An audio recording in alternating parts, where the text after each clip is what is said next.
So in this verse,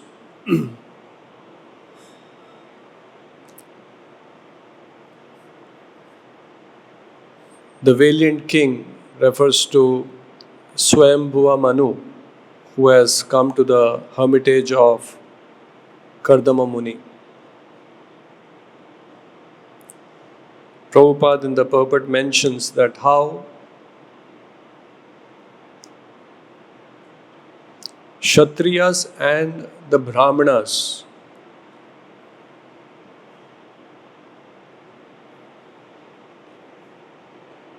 would in their own way help each other.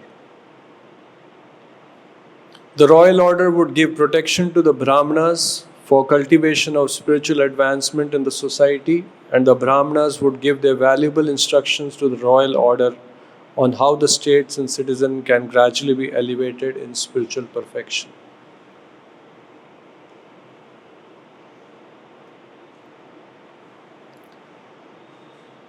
Even in the world we live, there is a lot of interdependence.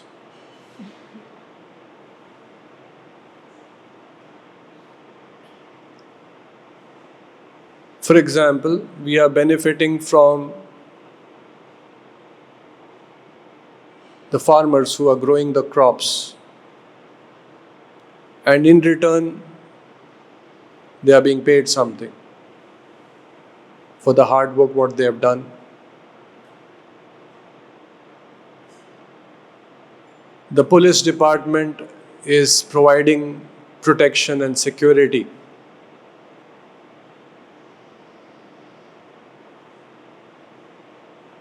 And in return, they are paid for their services. So it's an interdependent society. We benefit from other people's services, and in return, each one of us are having our respective duties. Just like even in this temple, somebody is assigned the service of pujari, or somebody is assigned the seva of cooking.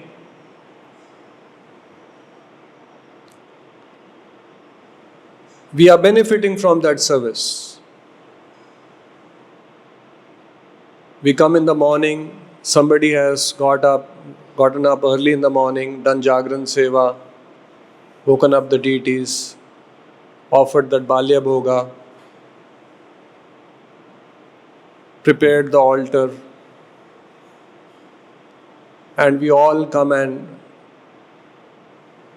are blessed with beautiful darshan and Mangalarti prayers.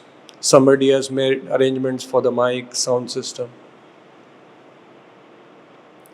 While we are chanting, some devotees are in the kitchen cooking.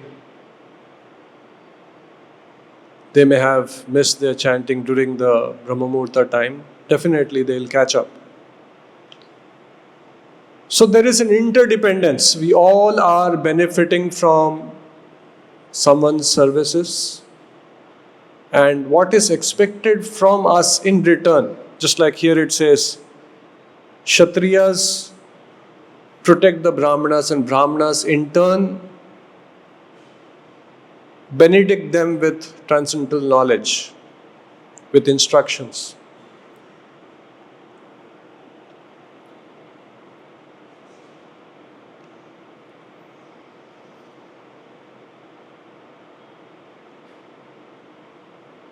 In spiritual life, there is a very important place for seva. Any spiritual organization, if you see, seva is an integral part of that organizational structure. Service, voluntarism, and then there could be people who are serving full time.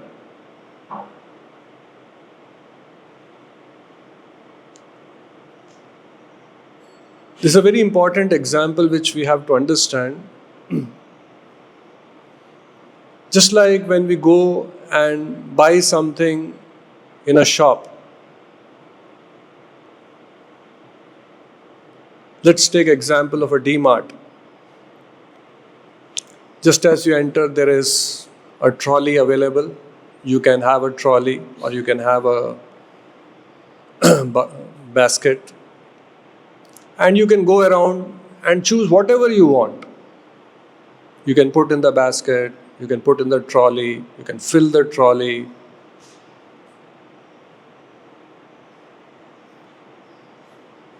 And in case you require some guidance, there are some people deputed to help you, to guide you, to clarify your doubts. You may say, okay, do you have more bottles or only this much is there? So somebody will come and tell you, no, we have some more stock, but today it's not available.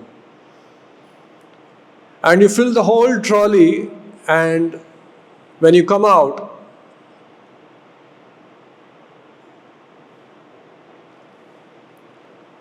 they may have, sometimes stores have customer loyalty program. They may give some gifts if you are a regular customer. They may have some card system where your card is credited for having purchased so many things. And many of these big stores, Walmart, all this big chain of stores, they actually have a value system which is ingrained in their employees, and that is called customer is the king. And the people are trained that how customer has to be treated like a king because he is giving us the business. Because of him, because of the business, we get our salaries, we exist. So customer is the king. And many of these companies have very customer-centric policies. For example, in the US, there are many stores, chain of stores. It doesn't work in India. You can use a product for 1 year, be it electronics, be it clothes, be it anything. Within 1 year, you can go and return back saying that I am not satisfied. No question asked, they'll take it. You can use a banyan, you can buy a t-shirt, use for 1 year. After 1 year, you can go and return, I'm not happy with it. Yes, sir.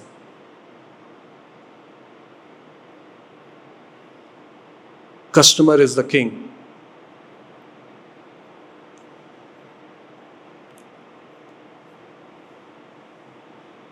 The same company, the same store, I saw one video.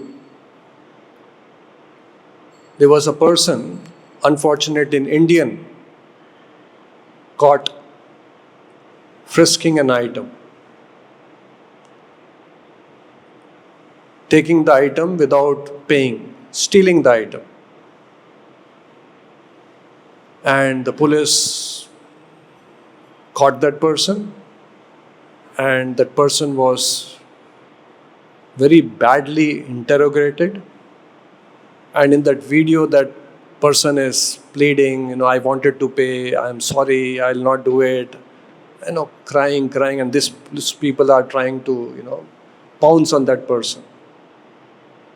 He's pleading guilty, he's saying, I'm sorry, I'll not repeat it, I wanted to pay X, Y, but they're not budging, they're not listening. And this person has just taken one item. The same store, a person goes and fills the whole trolley, and when he checks out, when he pays, he's treated like a king. Because he pays for what services he has got. So same thing here. The brāhmaṇas are benefiting from Kshatriyas. In return, they benefit the Kshatriyas. They pay for what they are getting. Pay need not be in terms of money. It could be in terms of seva. It could be in terms of services. In earlier times, Vedic time, there was barter system. There was no currency, money like present times. Even that fruit vendor story, what we hear of Krishna, the fruit vendor came and Krishna in turn came out of his house with hands full of grains. So you get fruits and then you pay in return with some grains. So now, that person who was caught stealing, taking an item from the store without paying for it, he was caught, he was harassed, he was punished, he was penalized. Why? Actually, you see, in this whole process, many things are same. Both the person entered the store, both the person went around the store, both the person picked up few items. In fact, this customer picked up many items. And then he comes out of the store, pays the money, and he's treated like a king, a loyal customer. And this person just took one item and he didn't pay, he's treated like a thief.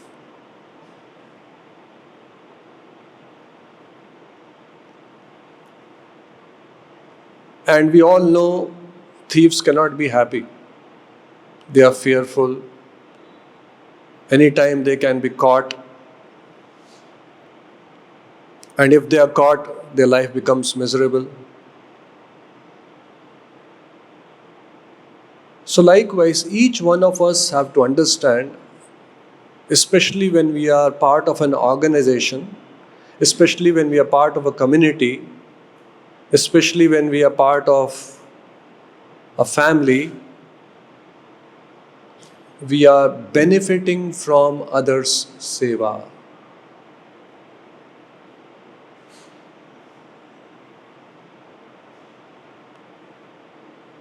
Many times people, when I travel, people ask, so how do you manage your expenses? How much salary you get? So I tell, we don't get any salaries. We are volunteers. We are missionaries. So the next question, I have got this question many times. So who pays for all this?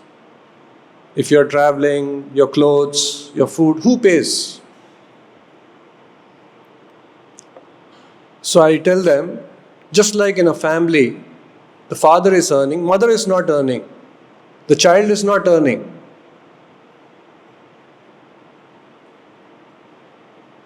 But the child is taken care of. All his expenses, whatever his bona fide requirements are, is taken care of. Likewise, mothers, she is just a homemaker. But all her requirements, clothes, food, whatever, is taken care of. Each one of them is playing their role in that ecosystem. Child is playing the child's role, mother is playing the mother's role, father is playing the father's role. Father will not be cooking, but is benefited from the cooking what the wife does. Child may not cook, child may not earn, but child will reciprocate in whatever way the parents enjoy the company, the love, the affection, the feelings. Putra hina graha shunya. It makes the house complete.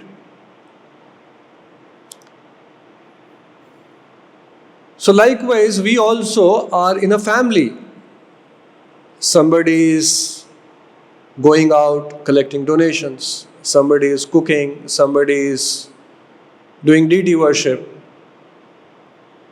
And whatever our requirements are is taken care of by the organization. But what is expected of us is we do our assigned seva. This is how we pay for the seva which we are directly, indirectly enjoying, not enjoying, benefiting from by other devotees. And this is not only applicable for full-time missionaries, it's applicable even for folk students, for congregation, for everyone. If we are coming and having darshan and benefiting from this atmosphere here, it's come at a cost.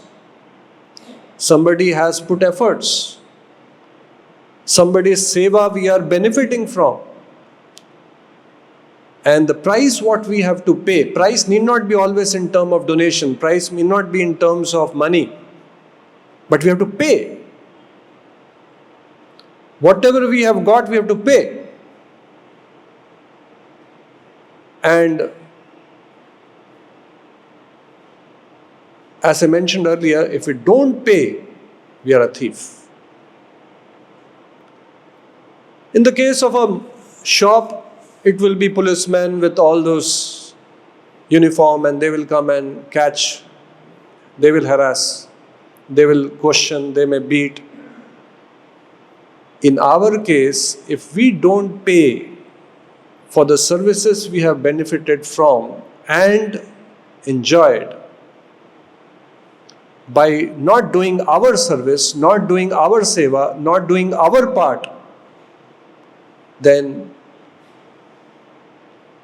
we are thief. And who will punish us? The material nature will punish us. Maya will punish us.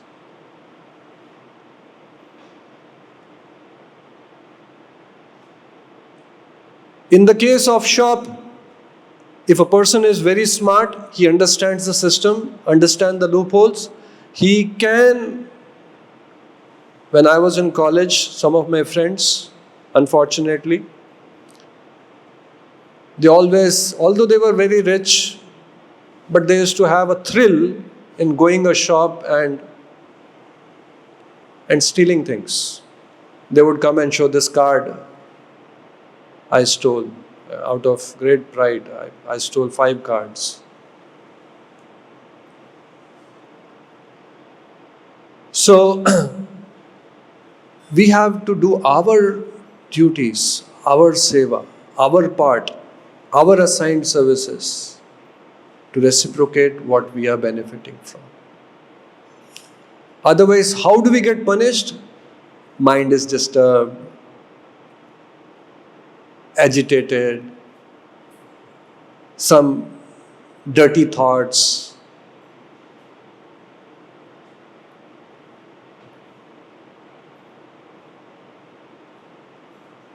Just like Krishna in the Gita says, one cannot remain without doing anything, even for a moment. Either we are serving Krishna or we are serving Maya. There is no third thing.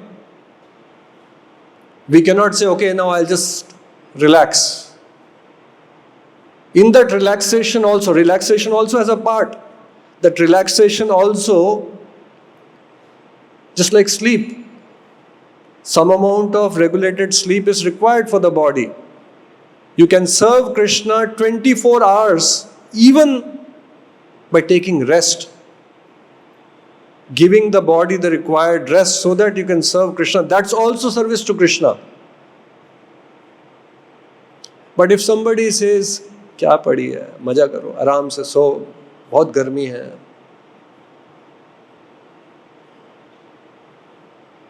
क्यों जाना बाहर?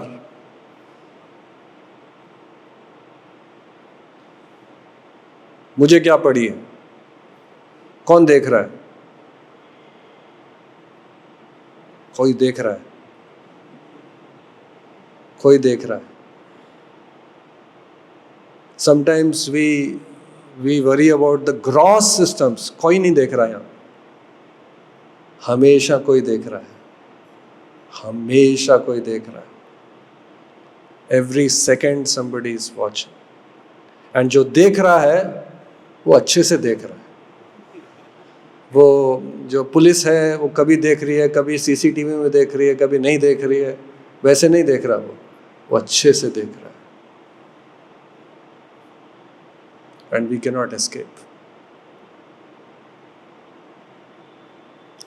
That's why Prabhupada said, idle mind is a devil's workshop.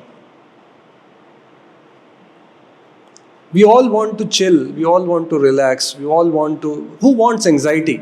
Who wants anxiety? आराम से जियो, मजे से जियो. जितना हुआ थोड़ा बहुत कर लो.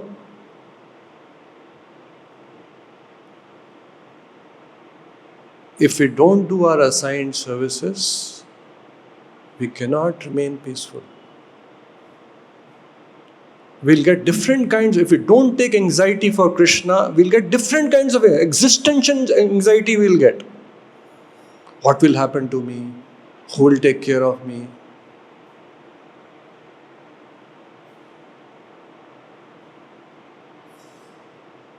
I am feeling emotional vacuum.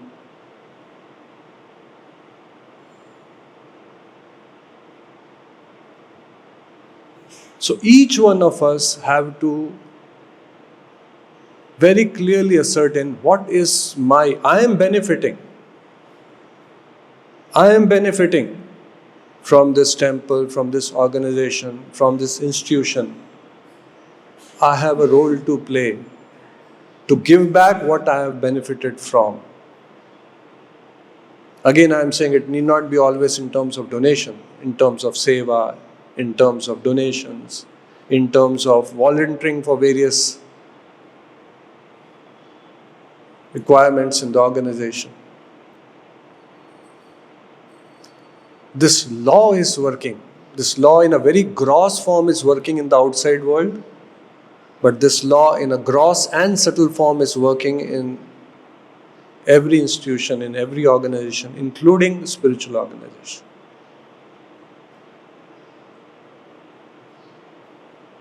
We all have heard about Jayananda Prabhu. He was very, very dear to Prabhupada. I have shared this earlier.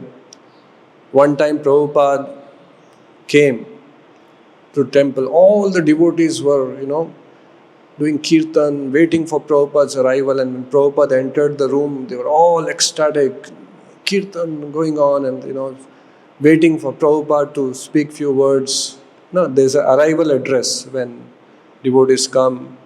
They are received with kirtans, and then after the kirtan gets over, they speak few words. All the devotees, assembled in the room, jam-packed. So Prabhupada came. He was received, very ecstatic. Kirtan happened, and all the devotees were gathered. And then the kirtan stopped, and Prabhupada was very happy. He looked all around the room, and then he asked, "Where is Jayananda?" All the devotees had left their services and come to receive Prabhupada. Prabhupada is coming. All had gathered, and Jayananda was nowhere to be seen. So Prabhupada, before speaking, he said, "Go and call Jayananda." So everyone was waiting. Jayananda came. And next day was Ratha Yatra. And he was in dirty clothes, all grease, working hot sun under the Ratha, fixing the wheels and all that, grease all over the thing. And Jayananda was called, and Prabhupada was very pleased to see Jayananda because he was busy doing his seva.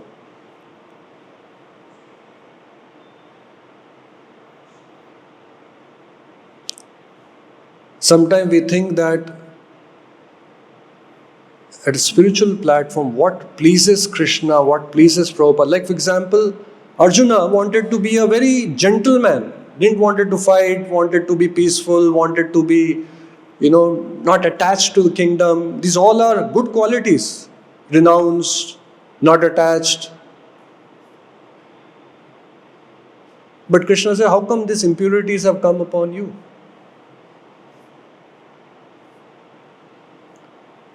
So sometimes we have our own understanding of what is pleasing to Prabhupada and Krishna.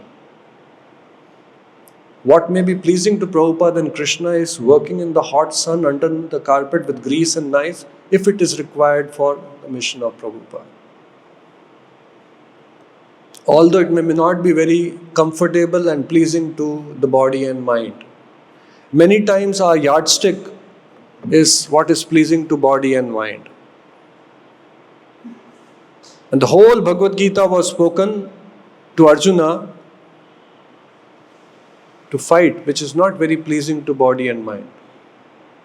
And forget about killing his own brothers, own kinsmen, own cousins, own respectable elders. But it is pleasing to Krishna.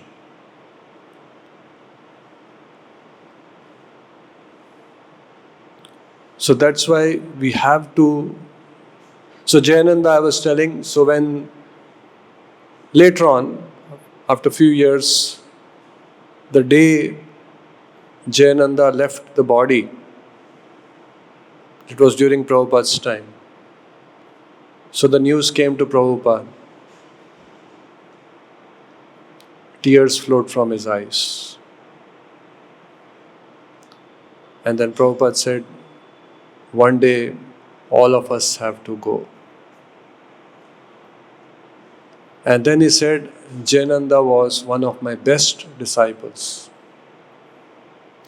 He is the one who gave me $5,000, which I used in printing Teachings of Lord Chaitanya book. And Prabhupada told he used to drive me in his vehicle. And while driving, every time he would be chanting Hare Krishna. So,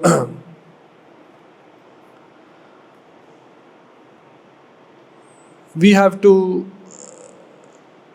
strive through whatever seva we have been assigned to please Prabhupada, to please Krishna,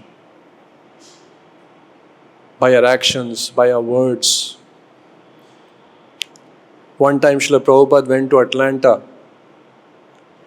and he was very happy. Sometimes you can feel the vibration. He was very happy. All the devotees very enthusiastically serving, deities were there, and he could feel that, they all were very, very nice environment in the temple, all devotees cooperating with each other. And Prabhupada was very happy. So in the lecture, Prabhupada mentions, the test of your love for me will be shown how you cooperate with each other when I am gone.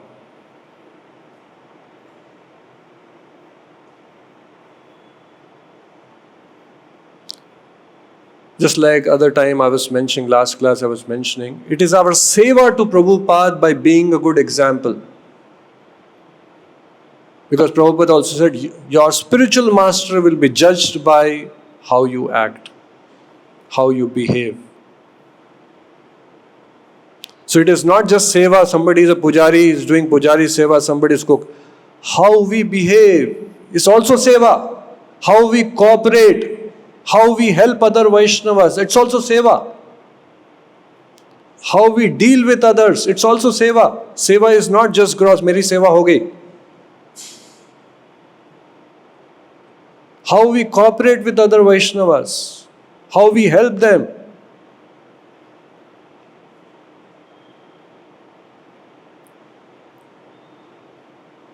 Prabhupada said somebody is interested in worshipping the deity, but he does not have, for the people who are visiting.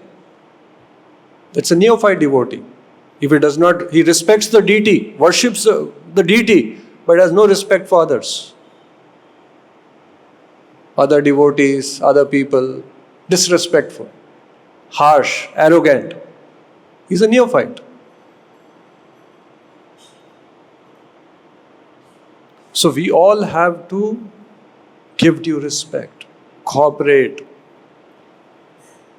help each other, do our assigned services.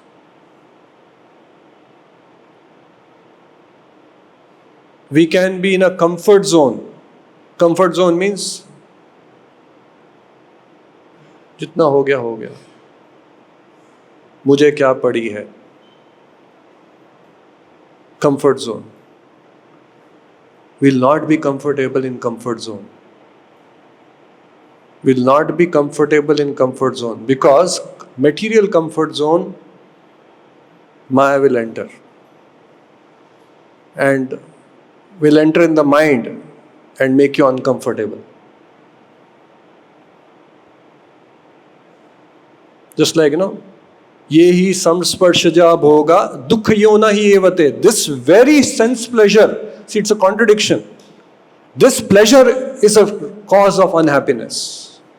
Ye hi samsparshaja bhoga. This material happiness is the cause of distress.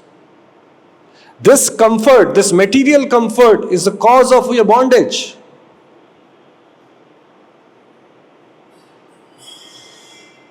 There's a problem with comfort zone. Sometimes we can get into comfort zone, peaceful, shanti, I don't want any anxiety, I don't want to take any pain, jitna ho gaya. And make a schedule which is all very, very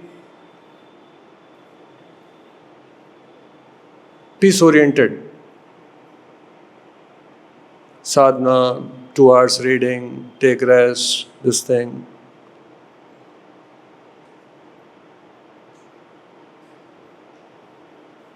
All centered around what is pleasing to my body, what is pleasing to my mind, what is comfortable for me. And this is applicable for everyone. This is not just for everyone.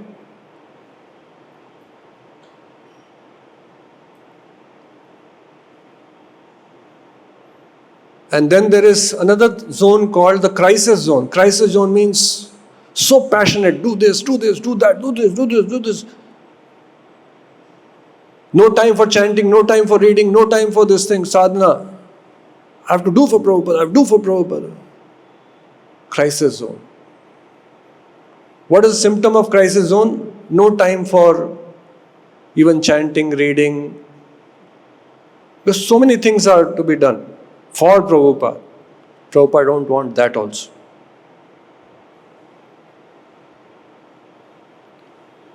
What is ideal zone is stretch zone. We are not comfortable. We are not in crisis zone, stretch zone. We are trying our best, giving our best. When we sleep in the night, we can say, I tried my best. But a devotee out of humility says, I could have done much better. I will try to give my best. For every devotee, somebody can lift 5 kg, somebody can lift 10 kg, somebody can lift 20 kg. Just like if you go to gym, everyone has a different capacity. So everyone has what is apparently crisis for some person could be a stretch zone for another person, vice versa. So everyone should know. That's why it's an introspective sage. For what I am doing, what is the intent? What is the motive behind my actions? For whose pleasure I am doing? What is driving my actions?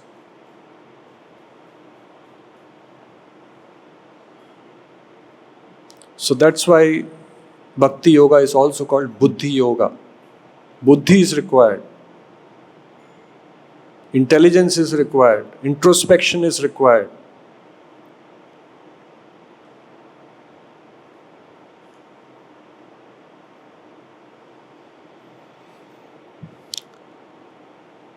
We have to do our part. And then if we do our part sincerely, to the best of our ability, then Kripa comes.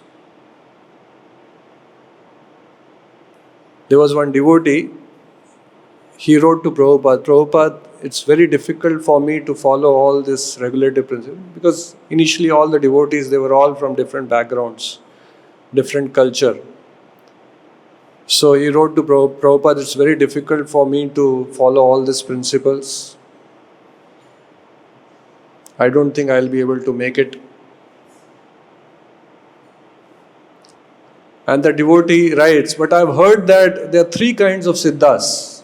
One is Nitya Siddha, one is Sadhana Siddha,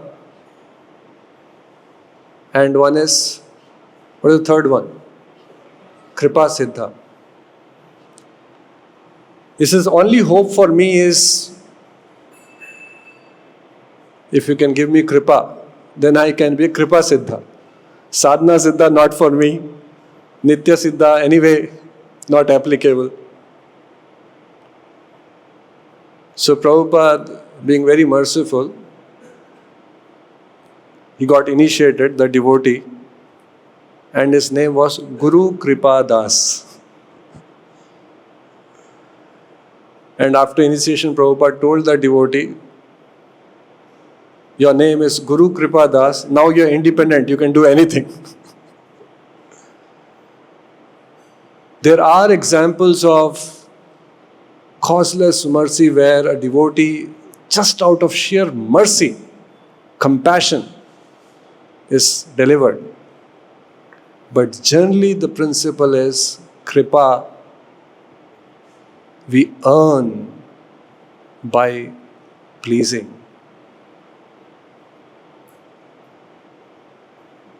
Very rare case somebody becomes a millionaire, somebody comes and gives $1 million.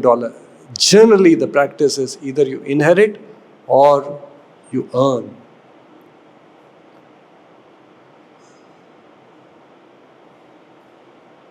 So we have to earn the Kripa. How we earn? Just like Jayananda earned, by selflessly serving, by pleasing.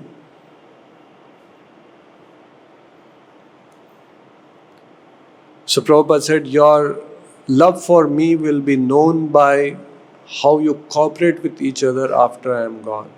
In another occasion, Prabhupada was asked, Prabhupada, what pleases you the most?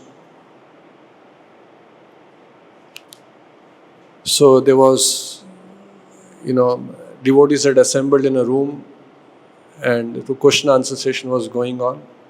So one devotee suddenly interjected, Prabhupada, what pleases you the most? So there was, Prabhupada paused for a moment, pin drop silence, everyone waiting for the answer. And Prabhupada looked at the devotee and said, if you love Krishna and chant Hare Krishna.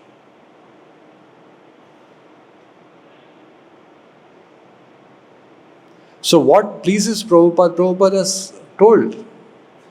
He has, in very clear terms, he has told.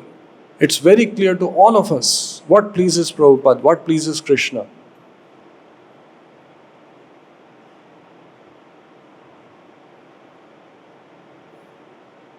So when we do what is pleasing to Prabhupada and Krishna, when we do our part, when we do the seva assigned to us, when we follow the instructions what Prabhupada has given, when we try our best to please him, then he gives his kripa.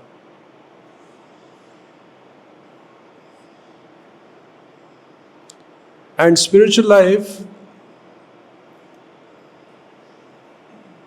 now somebody may even just rationally think, what is wrong with comfort zone? I am just chanting, I am just reading, I am just doing I am in my own world, I am not disturbing anybody. I am doing spiritual activities only. What's wrong? Mind will also say, what's wrong?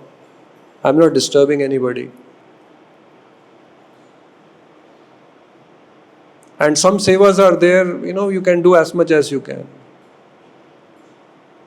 You can be in a comfort zone.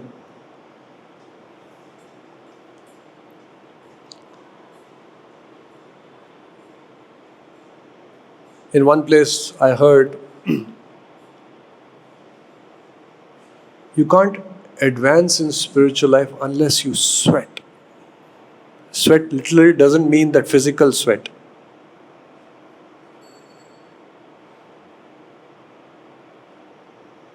Sweat means we take anxiety for Krishna. Take example of all the advanced devotees. They took anxiety for Krishna. Yashoda Maiya, the gopis, the cowherd boys, the Vrajvasis. They were anxious for Krishna. Prabhupada was anxious to fulfill the order of his spiritual master. He was anxious.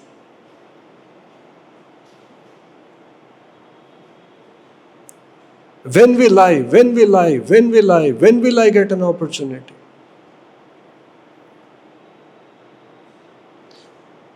So if we have to experience reciprocation of the Lord, if we have to experience, which is actual, what is spiritual life?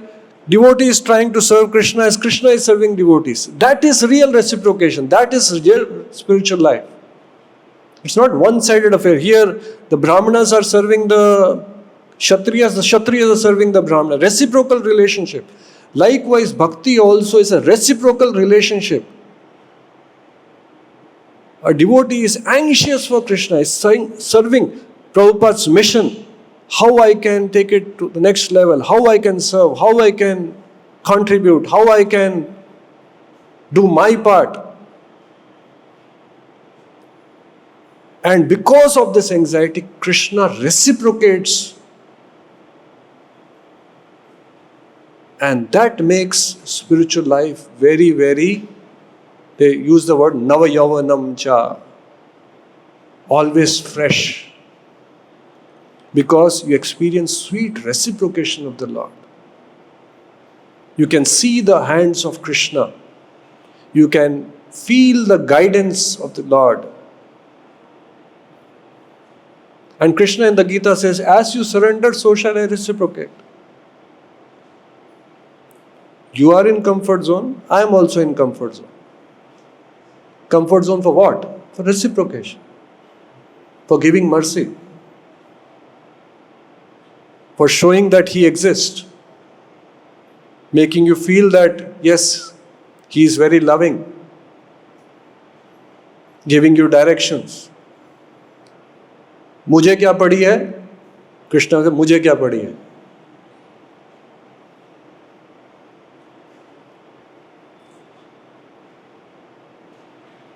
Spiritual life में मुझे पड़ी है, and Krishna says मुझे पड़ी है.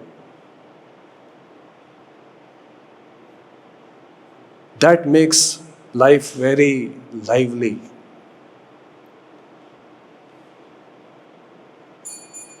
Devotee takes pain, devotee takes anxiety. Sometimes devotees can be very self. I don't go out of Vrindavan.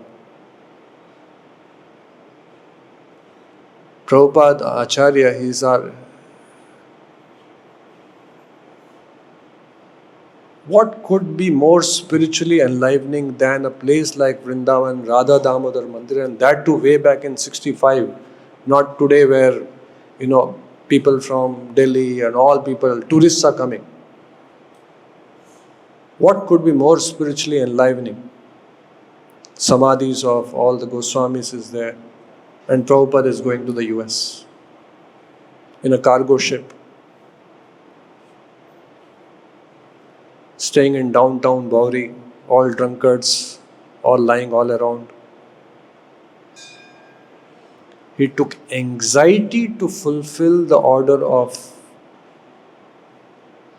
Bhakti Siddhanta Saraswati. He took pains, he took austerity, and Krishna and Prabhupada reciprocated with realizations. Divya Gyan does not come by mugging up. Yes, some knowledge you will get, but spiritual knowledge is not two-dimensional knowledge. Physics, chemistry, maths, what we study in school, it's two-dimensional knowledge. You can mug up, you can get good marks. People will say you are very intelligent, you are brilliant, you scored 98% because you mugged up very nicely. You worked hard. Spiritual life is not like that. You can mug up the purports, you can mug up everything, you can know all the 700 verses by heart, you can quote any verses, but somebody who does not know one verse of Bhagavad Gita can be more advanced than the devotee.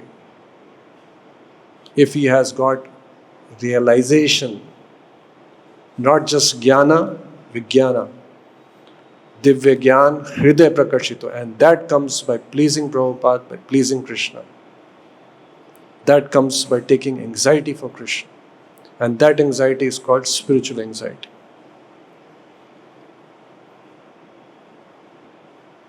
Krishna clearly says, as you surrender, so shall I reciprocate. Your comfort is your priority, okay, so be it.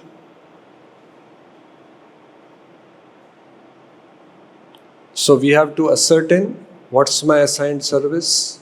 We have to ascertain what will please Prabhupada and Krishna, and then sincerely, to the best of our ability, with whatever circumstances we are in, we try to execute.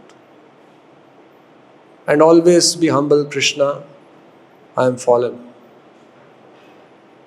In so many ways I am displeasing you, so many ways I am committing offenses. So many shortcomings are there, please forgive me. If with that consciousness we execute, Prabhupada, Krishna is very merciful, they'll help and we will advance spiritually. We'll stop here. Granth Raj Srimad Bhagavatam ki, Srila Prabhupada ki.